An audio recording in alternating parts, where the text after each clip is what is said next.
તમારા જીવનનો ઉદ્દેશ્ય જ એટલો છે કે તમે કર્મ કરો.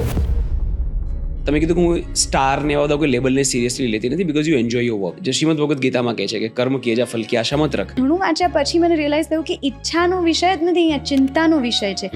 આપણે આપણી જાતને અટેચ કરી દઈએ છીએ આપણા કર્મ સાથે.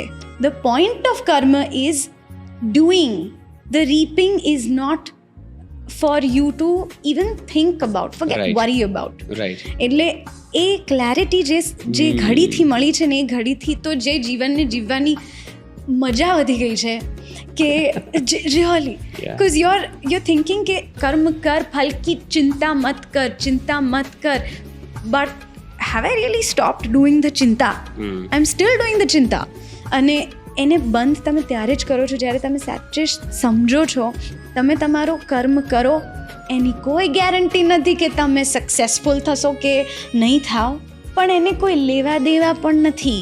તમારા જીવનનો ઉદ્દેશ્ય જ એટલો છે કે તમે કર્મ કરો. રાઈટ. એને કોઈ લેવા દેવા નથી વિથ વોટ હેપન્સ લેટર. આપણે ક્યારેય ફળની ચિંતા કર્યા વગર કર્મ કરતા જ નથી. આપણે સ્વાર્થી છીએ by default, by nature. Human race is the most selfish species. તો કેવી રીતે તમે કામ કર્યા કરો ને ફળની ચિંતા ન કરો, એવું કેવી રીતે શક્ય બને? તો મારું એવું પર્સનલી માનવું છે કે જ્યારે તમે એવું કામ કરતા હોય કે જે તમે ખરેખર એન્જોય કરો છો, જે તમને ખરેખર ગમે છે, તો તમને કામ કરવાની મજા જ આવશે. એટલે તમે ક્યારે ચિંતા કર્યા વગર કામ ક્યારે કરી શકો? મમ્મી ઘરમાં બધાનું ધ્યાન રાખતી હોય, એને કોઈ એક્સપેક્ટેશન નથી ક્યારે, કારણ કે એને ગમે છે કરવું.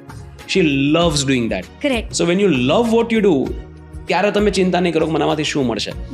તો તમારી સ્ટ્રગલ એ છે કે તમે એવું કામ શોધો જે તમને ખરેખર ગમતું હોય. Where you feel like the giving is the gaining. Exactly. અને કાં પછી try and figure out how to love what you do. Definitely. એવા રસ્તાઓ શોધો કે જેનાથી તમે જે કરો છો તમને ગમવા માંડે.